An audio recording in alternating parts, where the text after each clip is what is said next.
मुलाकात कार्यक्रम के छठे एपिसोड में आज हमारे मेहमान हैं पंजाब सरकार के traffic advisor engineer doctor Navdeep Aseeja ji. Doctor Navdeep Aseeja ji ने डायल ए रिक्शा बनाम इको कैब को जन्म दिया है। तो इसकी खोज करने वाले, इसका अनुसंधान करने वाले, फाजिल्का के रहने वाले और आईआईटी से पास आउट पीएचडी करने वाले डॉक्टर नवदीप असीजा जी ने इस इको कैब का प्रदर्शन, एग्जीबिशन, डेमोन्स्ट्रेशन भी फाजिल्का में ही किया था। इसके अलावा डॉक्टर नवदीप असीजा जी एक सामाजिक कार्यकर्ता तो है ही, पंजाब की विरासत को संभालने में भी अपना पूर्ण योगदान देते हैं। तो आज हम डॉक्टर नवदीप असीजा जी से बात करेंगे, इनकी इस यात्रा के बारे में इनसे जानने की कोशिश करेंगे। लेकिन इनकी यात्रा के बारे में बात करने से पहले हम देखते हैं इनकी उपलब्धियों की एक छोटी सी झलक। Urban transport project goes to Fazilka Eco Cabs. Project by Graduates Welfare Association, Fazilka. Shri Navdeep Aseja, founder Eco Cabs, and we have Dr. Bhupinder Singh, patron, Graduate Welfare Association, coming and receiving the award. ਵਾਤਾਵਰਨ ਨੂੰ ਸ਼ੁੱਧ ਰੱਖਣ ਲਈ ਫਾਜ਼ਿਲਕਾ ਦੇ ਨੌਜਵਾਨ ਨਵਦੀਪ ਅਸੀਜਾ ਦੀਆਂ ਕੋਸ਼ਿਸ਼ਾਂ ਜਾਰੀ ਨੇ। ਇਹਨਾਂ ਦੀ ਕੋਸ਼ਿਸ਼ ਸਦਕਾ ਪੰਜਾਬ ਭਰ ਵਿੱਚ ਈਕੋ ਕੈਬ ਦੀ ਸੁਵਿਧਾ ਸ਼ੁਰੂ ਹੋ ਚੁੱਕੀ ਹੈ।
नमस्कार सर।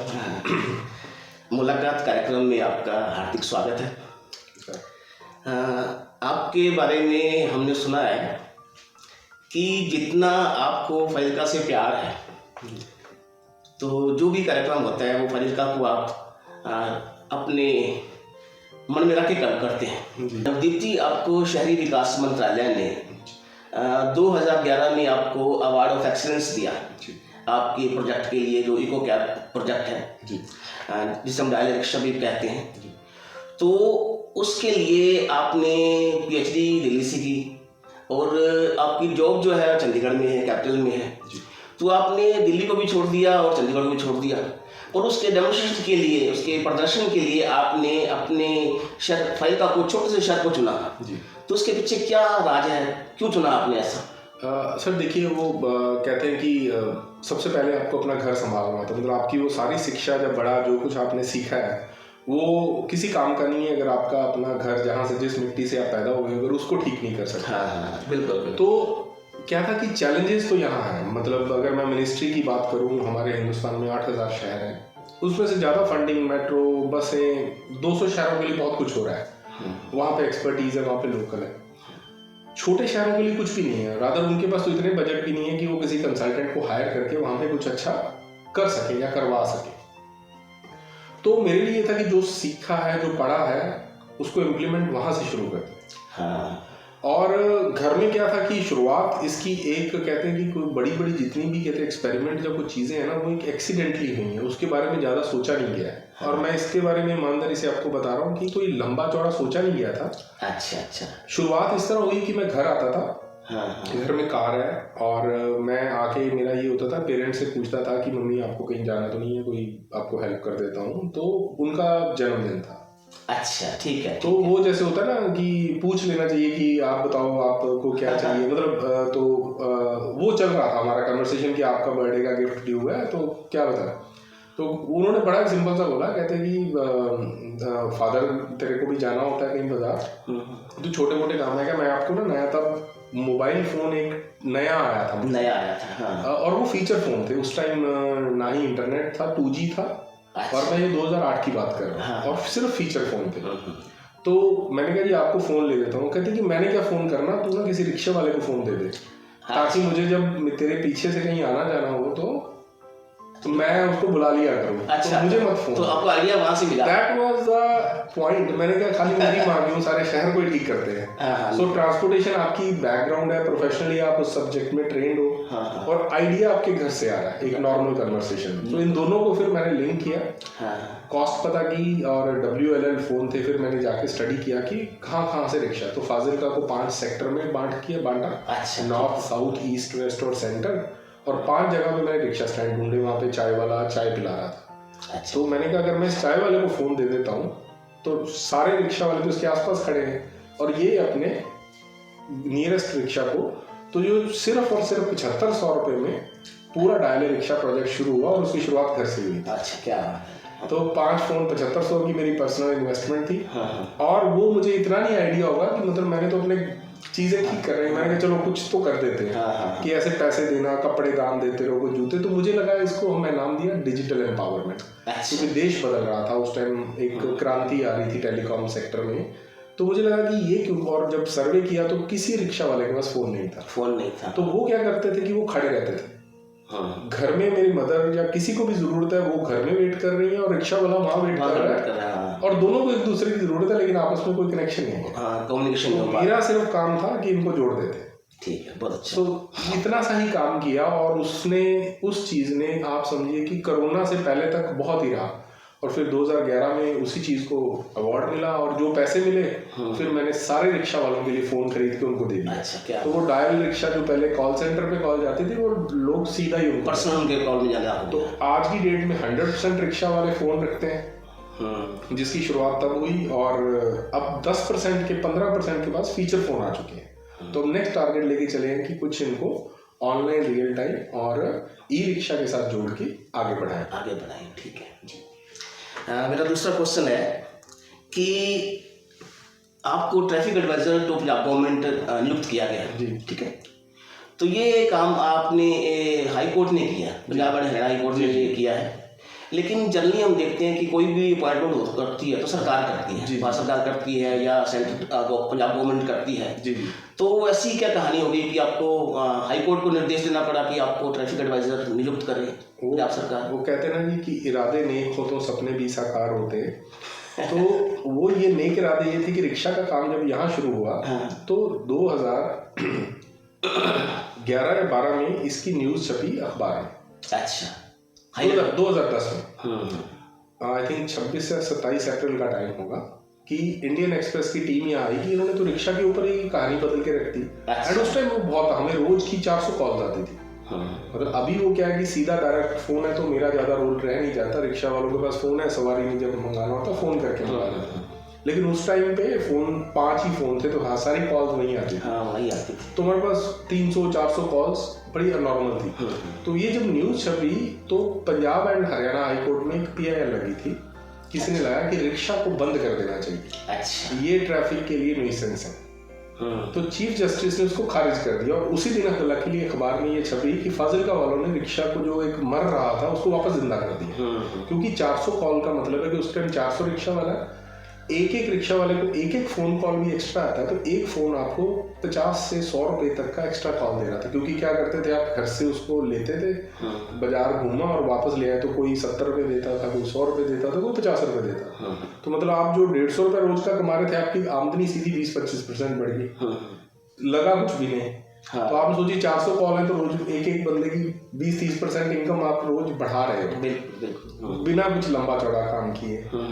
तो अब ये जब न्यूज छपी और उन्होंने वेरीफाई किया फैक्ट, तो उन्होंने उसको सुओ मोटो में कन्वर्ट कर दिया। अच्छा ठीक है। तो सुओ मोटो में कन्वर्ट होते ही उसको पब्लिक इंटरेस्ट लिटिगेशन बना दिया गया कि देखो रिक्शा का अच्छा काम, उनको तो खारिज कर दिया कि देखो रिक्शा बंद नहीं करने, रिक्शा को तो चलाना है हमें, चलाना है। ठीक है जी। वो कहते हैं लॉ में एक नॉर्म्स है जी, कहते हैं those who have a less in life should have a more in law. तो उन्होंने उसको पीएल किया और पंजाब गवर्नमेंट और हरियाणा गवर्नमेंट और चंडीगढ़ को नोटिस कर दिया कि आप रिक्शा के लिए क्या कर रहे हो कि जैसे फाजिलका। तो मैं बताता हूँ छोटे शहर के कारण वो हेट ऐसी हुई कि अगर मैं चंडीगढ़ जाता तो शायद मेरी कोई सुनवाई नहीं होती। बिल्कुल। यहाँ किया, फटाफट हो गया। और उसका जब खबर चंडीगढ़ पहुंची तो वो पब्लिक इंटरेस्ट लिटिगेशन बन गई। और उसके लिए उन्होंने मुझे बुला लिया कि आपने किया कैसे। तो उस टाइम 2 डिप्टी कमिश्नर थे, डिप्टी कमिश्नर फिरोजपुर और डिप्टी कमिश्नर अमृतसर। कमल यादव जी थे उस टाइम डिप्टी कमिश्नर, हम फिरोजपुर का हिस्सा थे उस टाइम, फाजिलका अलग नहीं हुआ था 2010 में। और अमृतसर से एक डिप्टी, दोनों को लगाया गया वेरीफाई करने के लिए कि ये जो बातें कर रहे हैं सच भी है कि ये सिर्फ खबरें हैं, ये अपने आप को हीरो बनने के लिए नहीं कुछ छुपवा रहा है या कुछ है। और ये हमारी संस्था कर रही थी, डॉक्टर भूपिंदर मेन फोर्स थे हमारे साथ, मैकेनिकली हर चीज़ को वो देख रहे थे। तो वेरीफाई करके जो रिपोर्ट हाईकोर्ट में सबमिट हुई, तो हाईकोर्ट ने कहा कि अगर ये छोटा शहर कर सकता है तो आप क्यों नहीं। तो सीधा का सीधा 80 शहर हरियाणा के, एक चंडीगढ़, और उस टाइम 160 के करीब शहर थे पंजाब के, जिसमें 18 बड़े शहर आते हैं, पटियाला, बठिंडा। ठीक है।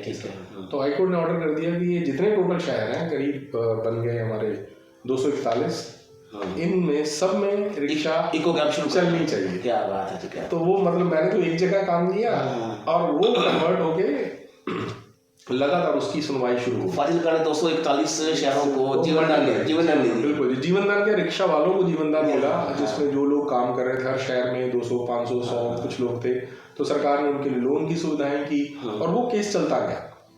तो अब वो क्या होता था कि वो बात तो रिक्शा से शुरू हुई थी, लेकिन वो ट्रैफिक की समस्याएं और भी आती थी, तो उसी बेंच पे वो केस आ जाते थे।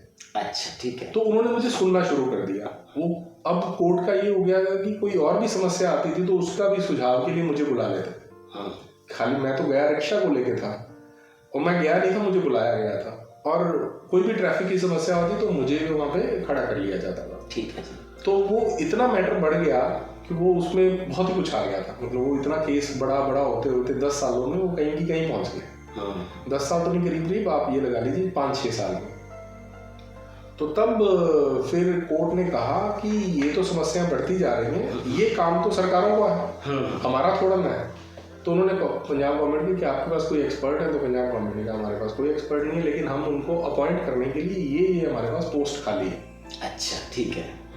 तो कोर्ट ने उनको कहा कि आप एडवर्टाइज करिए, तो उनको कोई मिला नहीं। तो वो कहते अगर नहीं है तो आप हमारे पास नवदीप जी आप इनको लगाओ। ठीक है। तो अगर आपके पास वैकेंसी नहीं है तो इसको फिल कीजिए इमीडिएटली। तो पंजाब गवर्नमेंट ने हैप्पीली कहा, क्योंकि 240 शहरों की वो सक्सेस स्टोरी थी, उसका पॉलिटिकल बेनिफिट सभी पार्टीज को मिला, क्योंकि आपने उस वीकर सेगमेंट को टच किया था। तो सबको लगा कि it is for a good. तो पॉलिटिकली या एडमिनिस्ट्रेटिवली कोई प्रॉब्लम ही नहीं थी। तो सबको लगा कि एक अच्छा काम हो रहा है और जिसने किया है उसको आगे लाना चाहिए। तो आपकी जैसे as a traffic advisor ji duty क्या होती है आप क्या? सर मेरा ये है कि मेरे जो प्राइमरीली है कि एनीथिंग डायरेक्टली और indirectly related to traffic and road safety, उसके लिए मैं करीब 18 डिपार्टमेंट है जिनको सुझाव दे सकता हूँ। अच्छा, कौन कौन से? मेरे पास कुछ एग्जीक्यूटिव पावर्स नहीं है। उनमें से मेजर जो मेरी सैलरी जो मुझे होम के साथ अटैच कर दिया गया, ट्रैफिक पुलिस जो मेरा कोर है, देन ट्रांसपोर्ट डिपार्टमेंट है, देन आपका PWD है, then National Highway Authority of India है, देन पंजाब मंडी बोर्ड आ जाता है, देन आपका एजुकेशन डिपार्टमेंट है, हायर एजुकेशन आ जाता है, क्योंकि उसमें स्कूली शिक्षा में रोड सेफ्टी की बात की जाती है, ट्रैफिक मैनेजमेंट की बात। तो सीधे और डायरेक्टली और इनडायरेक्टली जो भी रिलेटेड है उन सबको मैं अपने सुझाव भेजते हैं। ठीक। और साल में कोर्ट उससे पूछती है कि सरकार ने क्या क्या आपका माना। अच्छा, अगर कुछ उनको मतलब करना या ना करना उनके ऊपर है, मेरा काम है सरकार सुझाव देना, उनको सुझाव देना। हाँ। तो अब वो धीरे धीरे बढ़ के कि अब मैं डिमांड साइड पे भी हूँ और डिलीवरी साइड पे भी हूँ। तो कई बार क्या होता है, जब मैं सुझाव देता हूँ तो सरकार मुझे ही कह देती है कि आप ही करके दिखाओ। अच्छा, बिल्कुल बिल्कुल। तो वो कारवां बढ़ता बढ़ता मतलब एक छोटी सी रिक्शा जो एक मैं कह सकता हूँ कि माता जी मेरे मदर ने मतलब एक फोन कहा कि मुझे ना दे के इधर दे दे, हाँ, और उसने पूरी मेरी कह सकते हैं जिंदगी का कारवां बदल दिया। बिल्कुल, बहुत अच्छा है। एक आपका प्रोजेक्ट और भी है, डायरी ट्री, जी है ना? जी तो जिसमें आपने, मैंने भी, पुरानी बात होगी अब, मेरे को भी फोन आया था एक बार आपका, जी जी जी भी पौधे हम बांट रहे हैं, जी, अगर जी। आपको प्लांट की जरूरत है तो आप कॉल कीजिए, आपको मिल जाएगा। बिल्कुल। तो ये कितना सक्सेस रहा फाजिलका में? सर करीब अब तक फाजिलका में हम अभी तक जाके 16,000 के करीब पौधे लाए हैं, जिसमें से 40% शहर में और बाकी 60% रूरल एरिया में गए। अच्छा, फाजिलका में जब हमने शुरुआत की थी, और क्योंकि फिर अगेन क्योंकि डायल पे मैंने कहा कि अगर रिक्शा जा रहा है हाँ, तो क्यों प्लांट भी ना जा सकता है। प्लांट भेजा जाए। क्योंकि अब जब मैं पूछता था कि मैं यार आप पौधा लगाना चाहते हो, कहते हैं कभी तो पौधा नहीं मिलता, पौधा मिलता है तो गली में लगाने वाला आदमी नहीं मिलता, हाँ, आदमी मिल जाता तो खाद नहीं मिलती, तो कोई एक चीज भी नहीं होगी तो पौधा नहीं लगेगा। हाँ, तो मैंने कहा कि आपका सारा मैं ख्याल रखूंगा, आप सिर्फ अपनी विश दो कि मुझे ये जगह पड़ी है और यहाँ मुझे पौधा लगाना। अच्छा, ठीक है। तो हमने कंट्रीब्यूट किया, सभी दोस्तों ने मिलके कुछ कुछ पैसे आपसे भी लिए थे तब। जी जी। तो वो जो कंट्रीब्यूशन होता था उस पे हमने इसको डायल रिक्शा पे कन्वर्ट कर दिया। एंड आप ये देखेंगे कि ये 2000 करीब 10 या 11 में हमने ये शुरू किया, और उसके बाद स्विगी और जोमेटो आया। अच्छा, ये कंसेप्ट बाद में मतलब आप में बदल गया। और जब उबर इंडिया में आई तो उन्होंने सबसे पहले जो किसी को कंसल्ट किया वो मुझसे बात करने के लिए, चंडीगढ़ में जब लॉन्च होनी थी तो पूरी उबर की टीम मेरे दफ्तर में बैठी थी कि समझने के लिए कि डायल करने पे जब कैब घर जाती है तो क्या क्या समस्याएं आती हैं, क्योंकि आप तो रिक्शा सबसे लोएस्ट सेगमेंट को डील कर रहे हो, तो आपके पास बहुत रिच एक्सपीरियंस है। तो उबर इंडिया जब आई है तो उसने जो सीखने के लिए चंडीगढ़ में तो उनकी पूरी टीम मेरे ऑफिस आती थी ये जानने के लिए कि काम कैसे करें। तो आप चाहे स्विगी जोमेटो जाइए तो उनके जो ओरिजिनल मॉडल्स हैं वो उनके पीछे फाजिल करना कह सकते हो। ये आप समझेंगे तो मतलब अब वो लंच डिलीवर कर रहे हैं तो मैंने कहा लंच हो सकता है तो क्यों नहीं पौधा भेजा जाए, तो हम पौधा भेज रहे हैं, हम ऑक्सीजन आपके घर पहुँचा रहे हैं। और अब मैं सर बड़े प्राउडली कह सकता हूँ कि अब हमारा 6000 के करीब शहर के अंदर पेड़ हो गया है, और जब हमने स्टार्ट किया था तब 1844 पेड़ थे। अच्छा, फाजिलका के लोग, हम सैटेलाइट से इसका सेंसस करते हैं, हमारे अपने लगाए हुए पेड़ कितने बड़े हुए, तो हमारा सक्सेस रेट, क्योंकि शहर में पौधा बड़ा करना बहुत बड़ी बात होती है, तो हम इसलिए हर साल 2 से 3 हज़ार के, मतलब वो ये नहीं कि 50,000 लगा दिए हो गए, वेस्ट नहीं करते कुछ, हम 3-4 हज़ार का लगाते हैं। और उसमें क्या होता है कि कुछ तो पिछले साल वाले रिप्लेस होते हैं, क्योंकि जो चल नहीं पाए, खड्डा खा लिए तो हम लगा, बिल्कुल, और कुछ नए लग जाते हैं। तो लेकिन शहर में पेड़ बड़ा करना ये अपने आप में बहुत बड़ी बात है। मतलब आप ये देखें कि इतने बड़े शहर में 6,500 पेड़ ही हैं, और हमारी आबादी की बात की जब 90,000 के आसपास पहुंच चुके हैं, हमारे पास 25,000 घर हैं शहर में, तो एक घर के पीछे एक पेड़ भी नहीं है। बिल्कुल। तो फाजिलका में हर साल हम देखते हैं कि फेस्टिवल लग गया है, कहते हैं ग्रेजुएट वेलफेयर एसोसिएशन ने ये फेस्टिवल लगाया है। जी जी। तो ये जो फेस्टिवल लगता है इसके लिए आप मैनेजमेंट कहाँ से आपकी आती है, कहाँ से इसका फाइनेंस कहाँ से आता है? जी सर, वो वही है कि मतलब वो कहते हैं ना कि आप एक बार सोच लेते हैं तो अब ये हो गया कि ये जो सारे काम कर रहे हैं उसके लिए आपको एक टीम चाहिए। हाँ, ठीक है। मैं अगर सीधे जाके मैं एनवायरनमेंट की बात करूं, साइंस की बात करूं, तो शायद लोग मेरे से 2 लोगों के साथ हो जाएगा 4, लेकिन आपको मल्टीप्लाई अपने आप को बहुत घर घर पहुंचना है। आप चाहते हो कि एक सोच के साथ लड़ाई लड़ी जाए। क्या होता है कि सर पॉलिटिक्स में क्या होता है कि अगर आप सिटीजन्स को एम्पावर कर देते हो, सिटीजन्स को डिमांड करना सिखा देते हो, तो आपका जो पॉलिटिशियन ने डिलीवर करना है ना वो बढ़ जाता है। हमारे लिए क्या था कि अगर हम अपने मूवमेंट की बात करें, जिसको मैं कहता हूँ कि ये हमारा सोशल है, उससे पहले डिमांड थी कि पॉलिटिशियन के पास क्या था, हमारी गलियां नालियां और स्ट्रीट लाइट है, 3 चीजों के बाहर हम बाहर ही नहीं निकले थे। बिल्कुल। घंटाघर एक ऐसी जगह थी जहाँ पे लोग पेशाब करते थे। तो मैं ये कहता हूँ कि हमने, और जितने भी फेस्टिवल हमने देखे फाजिलका में, वो ना बटे हुए थे कि मतलब कोई तो कास्ट के नाम पे फेस्टिवल हो रहा है, हाँ, बिल्कुल, राइट, कोई धर्म के नाम पे हो रहा है। लेकिन मैं कहूँ कि सिटी को शहरों के साथ जोड़ा, शहर को साफ करना, तो पहले शहर की महानता बताओ। बिल्कुल। शहर के साथ जोड़ने के लिए यही एक हमारे पास तरीका था, और हमें लगा कि entertainment is the one way जिसके लिए लोग आते हैं, और वहां पे आप बात उनकी फाजिलका की करोगे। देखो अब मिलके हमें आकार आना, मतलब 2, 4, 5 लोग कुछ नहीं करेंगे, पूरा शहर एनवायरनमेंट की बात करें, पूरा शहर को साफ करने की बात करें, और फिर हम आगे बढ़ेंगे। और वो बदलाव ने आप देखिए कि वो इतनी बड़ी मूवमेंट्स जितनी भी खड़ी हुई, क्योंकि लोगों को आपने फाजिलका के नाम पे इकट्ठा होना शुरू कर दिया जो पहले नहीं हो पा रहे थे। और उसके बाद आप देखेंगे हमारा जिला बनने में भी कोई टाइम नहीं लगा, मतलब हमने शुरुआत 2006 में की है और 2011 में फाजिलका जिला बन गया। क्योंकि सबको होता था कि फाजिलका के नाम पे लोग इकट्ठे हो जाते हैं, पॉलिटिक्स को भी नंबर 2 पे होना पड़ेगा। वही घंटाघर जो पेशाब घर था वो हमारी वापस शान, हमारी घड़ियां चल गई, क्योंकि हमने बेंचमार्क रेज कर दिया परफॉर्मेंस का। हमने कहा इतना तो काम हम ही कर लेते हैं, तो पॉलिटिशियंस ने जो करना है वो उससे ऊपर करना पड़ेगा। तो वो जो लड़ाई है वो सब कंटिन्यू चलती रही। तो उसी फेस्टिवल से शुरुआत की छोटी सी, और अब आपके सामने वो 16वां होने जा रहा है। 16वां बहुत बड़ा है, मतलब तो मुझे लगता है कि, और सबसे अच्छी बात सर जो दिल को छू जाती है कि जब भी हमें कोई फोन आता है ना फेस्टिवल के नाम पे, तो कोई ये नहीं मुझे पूछता कि नवदीप जी जो आप वो फेस्टिवल करा रहे हो, जो तुम्हारा फेस्टिवल है वो कब है? सर वो अपना हेरिटेज फेस्टिवल होता है ना, वो कब है? जब वो हमारा कहते हैं ना, तो मुझे लगता है ये हमारी जीत है, ये हमारी टीम की जीत है कि सबको ये लगना चाहिए ये हमारा है, ये किसी एक व्यक्ति विशेष या किसी संस्था का ना होके ये फाजिलका का, और फाजिलका का जो शहरी है उसका फेस्टिवल, और हर कोई उसमें कंट्रीब्यूट करता है। जो सुबह सफाई करने आता है उससे लेके वो भी शाम को बच्चों के साथ आता है वहाँ पे कि देखो ये पार्क मैंने साफ किया है। बिल्कुल ये खूबसूरती है सर उसकी कि हमने वो अपने फाजिलका परिवार को ना एक माला की तरह पिरो के रख लिया उस फेस्टिवल के जरिए। तो ये पहला फेस्टिवल कब शुरू किया था? सर ये 2006 में किया था, ठीक है। तो 16 हो गए, 16 में होना है।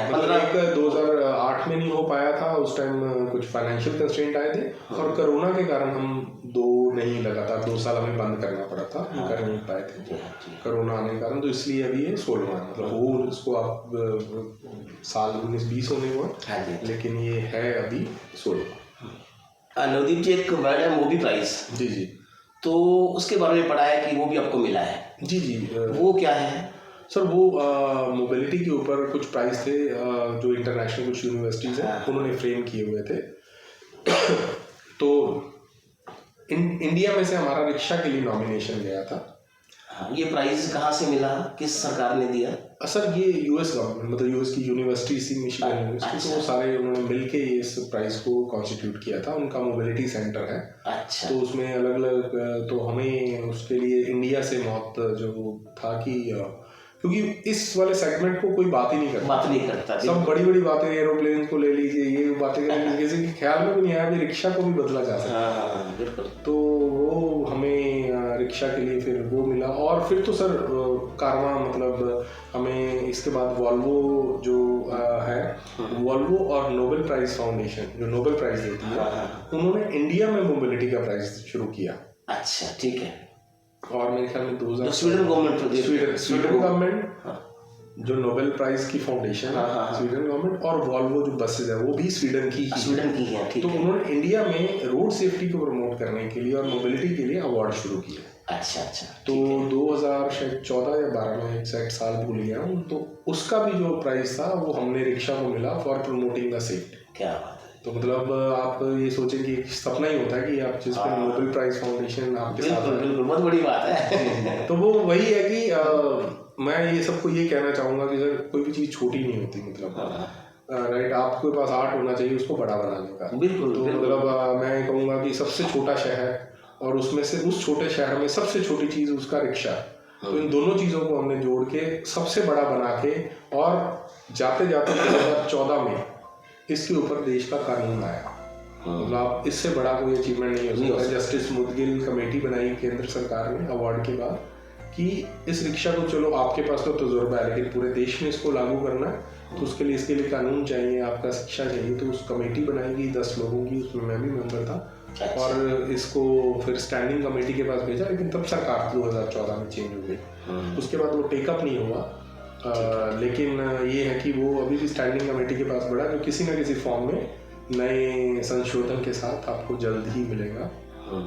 ठीक है। और नॉन मोटराइज्ड मूवमेंट जो शुरू हुआ जी, तो आपने फाइपा में शुरू किया पहले, जब घंटाघर के पास हमने है ना फ्री कार्टून एरिया जब बनाया था, तो उससे पहले ये कहाँ चल रहा था इंडिया में? कोई था इंडिया में शिमला मॉल में था। मॉल रोड में आप देखेंगे कि गाड़ियां आप लेके नहीं जा सकते। तो वो दुनिया की 14 किलोमीटर सबसे लंबी सड़क है जहाँ पे गाड़ियां नहीं चलती।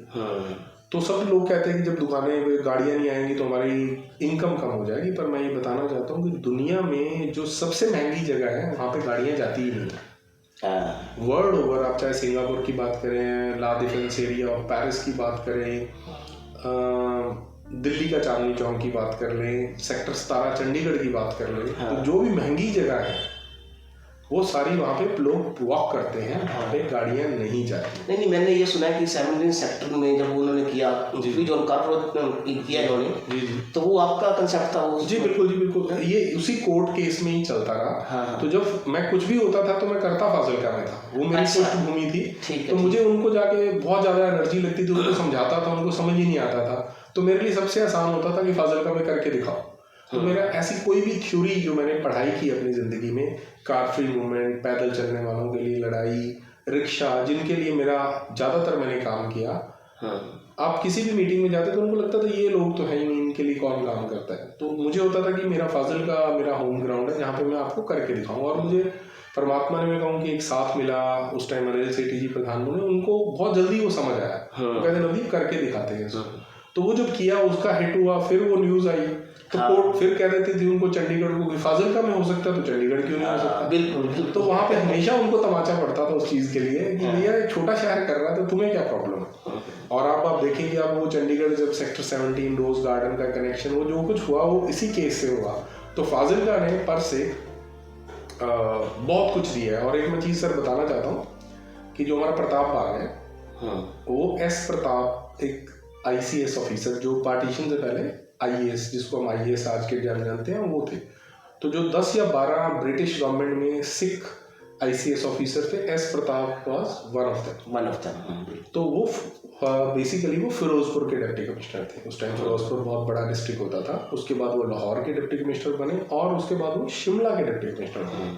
तो जो शिमला का रिज है उन्होंने बनाया, जिसमें फाजिलका की प्रताप बाग बना। क्या बात, ये नई बात है हमारे लिए, और किसी को नहीं पता होगा कि हम रिज में जाके फोटो करवा रहे होते और अपने प्रताप बाग को देख भी नहीं देते, लेकिन दोनों को बनाने वाला एक ही आदमी है। क्या नाम था पूरा नाम? एस प्रताप। हाँ जी, एस प्रताप। तो आप उनका पूरी हिस्ट्री पढ़ेंगे, मैंने उसको डॉक्यूमेंट करके ब्लॉग में डाला हुआ है। He was one of the finest bureaucrat और उन्होंने बहुत अच्छे काम किए। लाहौर की ट्रीटी से लेके उनका बहुत बड़ा योगदान था। तो उनको he was fan of flora and fauna. तो ये जो खटिया वाला बाग होता था, इसको बाग बनाने का नाम उस बंदे को जाता है। और फिर जब वो as a deputy commissioner Shimla posted हुए, तो उन्होंने रिज, जो बेसिक रिज तो एग्जिस्ट करता था, लेकिन उसकी ब्यूटिफिकेशन जो आप देख पा रहे हैं, रेलिंग लगी हुई है, रोड को रास्ता जाता है, वो करने का पूरा काम एस प्रताप को। ठीक है दीप जी, कोई ऐसा प्रश्न जो मैं आपसे ना पूछ रहा हूँ लेकिन आपके मन में हो कि इसके बारे में बात करनी है, तो उसके बारे में बात कीजिए। जी बस ये सारा जब कर लिया, तो जो उसमें लास्ट जो मेरा रहता है कि इसको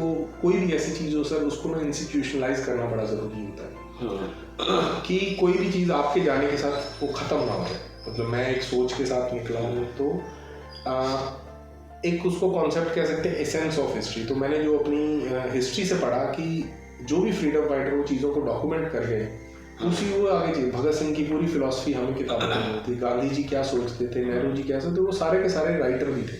हाँ बिल्कुल। तो अगर आप डॉक्यूमेंट नहीं करोगे, तो मैं उसी में से आगे राइट टू वॉक के लिए लड़ाई लड़ रहा हूँ। हाँ। पैदल चलने का अधिकार, कि जो पैदल चलने हैं, आप तो उसमें फुटपाथ नहीं बनाएंगे तो आप, ये तो आर्टिकल 21 में है अपना, पहले ऑलरेडी है नहीं? जी नहीं सर, उसी की लड़ाई लड़ी है। आर्टिकल 21 में उसको इंक्लूड किया करवाया है। तो लड़ाई उसी की है कि जो मतलब आप कहते हैं थर्ड जनरेशन रिफॉर्म्स, कि पहले तो हमें जीने का अधिकार, राइट टू लाइफ आर्टिकल 21 में है जी। तो राइट टू लाइफ की आगे जो थर्ड एक्सटेंशन है, राइट टू हेल्दी लाइफ। अब हेल्दी लाइफ कैसे होगी? आपको हवा साफ चाहिए, पानी साफ चाहिए, और आपको चलने का अधिकार। तो मैं चलने के अधिकार को काफी हद तक जो लड़ाई की, तो पंजाब पहला सूबा बन गया जिसने पैदल चलने वालों को कानूनी अधिकार दिया। यहाँ पर अगर आपकी कोई पैदल चलने का अधिकार छीनता है, तो आप कोर्ट में चले जाओगे और आप जीत के आओगे। हाँ बिल्कुल। तो ये अधिकार, अब वो जो एक लड़ाई है वहां तक आ गई। तो मतलब मैं ये कहूंगा कि एक सिंपल रिक्शा से जो शुरुआत की, वो अधिकारों तक, आर्टिकल 21 संविधान तक पहुंची, कानून बना। और ये सारा एक शुरुआत एक इतनी लंबी नहीं सोची थी। मुझे तो सिर्फ ये था कि मेरी मदर ने कहा तो मैं उनके लिए कुछ एक रिक्शा अरेंज कर दूं बस। लेकिन वो फिर शायद मेरे से ऊपर वाला करवाना चाहता था, मैं एक जरिया बना उसका बस। और वो टीम मिली, दोस्त मिले, प्यार मिला, और वो अप्रिसिएट होता गया और उन सारी चीज़ों में फाजिल का एक कॉमन रहा कि मुझे ऐसा लगता है कि मैं अपनी मिट्टी के लिए कुछ कर पाया। तो आज जो अपनी संस्था है ग्रेजुएट वेलफेयर एसोसिएशन है जी। इसमें कितने सदस्य हैं, कितने मेंबर्स ऐसे हैं जो एक्टिवली पार्टिसिपेट करते हैं, एक्टिवली काम करते हैं? और सर करीब अब क्योंकि डॉक्टर भूपिंदर जी ने उनको फॉर्म किया था, जयपाल सिंह संधू थे, बागला सर थे, जो सीनियर जो 7 मेंबर कोर कमेटी थी और टोटल हम 20 थे, तो उनमें से करीब अब वो शायद हमारे उनकी सिर्फ सोच हमारे साथ है, वो खुद फिजिकली नहीं रहे हमारे तो। लेकिन आज हम 15 लोग हैं और जिसको हम हर साल रीस्ट्रक्चर करते रहते हैं। और भूपिंदर जी ने जो बनाया था उसके पीछे एक बड़ी थी कि कभी भी एक यारी दोस्ती या एक एज ग्रुप के जनरली क्या होता है कि कोई भी क्लब बनता है, वो आपस में जो जानते सेम फिलॉसफी वाले जो जिनके साथ आपकी बनती है, आप वो 5 लोग इकट्ठे करते हो और कोई संस्था शुरू कर देते हो। वो क्या होता है कि फिर उनमें से 2 लोग जाते हैं तो वो संस्था ही बंद हो जाती है। तो एक तो उन्होंने ये रखा कि हमारे पास डाइवर्स एज ग्रुप होना चाहिए। मतलब आप देखिए भूपिंदर सिंह अगर वो 85 साल के थे तो हमारे पास जो यंगेस्ट मेंबर था वो आनंद था, वो 18 साल का था। मतलब आप पूरी रेंज देखें कि हर 10-10 साल में 10 लोग हैं, तो उनका एज ग्रुप अलग है, वो अलग अलग काम करते हैं और आपस में एक अच्छे खासे क्रिटिक है। वो आपस में वो नहीं थे कि एक दूसरे को, मतलब अगर सर भूपिंदर सर को कुछ नहीं लगता था तो हमें शाम को गालियां पड़ जाती थी सबको। अच्छा। तो वो एक मैं कहता हूँ कि उन्होंने जो एक बड़ा डेमोक्रेटिक सेटअप रखा था कि नवदीप एक सोच के लोग नहीं होने चाहिए। अगर किसी संस्था को आगे बढ़ाना है तो उसमें अलग अलग लोग हो, अलग अलग व्यू पॉइंट आएगा, तभी वो चीज़ ग्रो करेगी एज ए सोसाइटी। बिकॉज हमें हर किसी के पर्सपेक्टिव को रिस्पेक्ट करना बड़ा इंपॉर्टेंट है। बिल्कुल। और उसी के कारण आज है कि सर हम 16वें तक पहुंच गए, नहीं तो हो सकता था एक आधा मेला कराते फिर अपने अपने दुनिया में सेटल हो गए। नहीं, ये तो आपकी बड़ी अचीवमेंट है कि लगातार 16 साल हो गए आपको। जी। तो और अच्छी बात सर कभी ये कि अभी जो ऑर्गेनाइजिंग टीम है वो बच्चे हैं जिन्होंने पहले वाले पे अपने नर्सरी स्कूल में जब आए थे या प्राइमरी स्कूल, उनके स्कूल में ये स्टेज पे परफॉर्म कर रहे हैं। जो आज के टाइम फेस्टिवल संभाल रहे हैं वो सारे वो बच्चे हैं।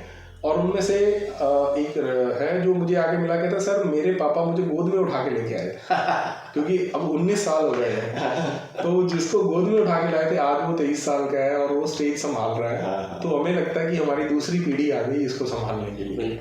So that is something. और अब मुझे सर की वो सोच पे आता है कि हाँ, मतलब वो जो हमें समझाया जाता था कि अलग अलग लोग आएंगे तभी चीज़ आगे बढ़ेगी, तभी वो गुलदस्ता बनेगा। बिल्कुल। और खूबसूरत लगेगा। तो नवदीप जी आपका बहुत बहुत धन्यवाद। Thank you sir, thank you. आपने बुलाया, बड़ी अच्छी बातें कही जो हमें नहीं मालूम था। तो thank you sir. Thank you sir. हाँ, तो दोस्तों ये थे हमारे आज के मेहमान डॉक्टर नवदीप असीजा जी। अगले सप्ताह हम फिर किसी पर्सनैलिटी से बात करेंगे और उनके बारे में जानने की कोशिश करेंगे। धन्यवाद।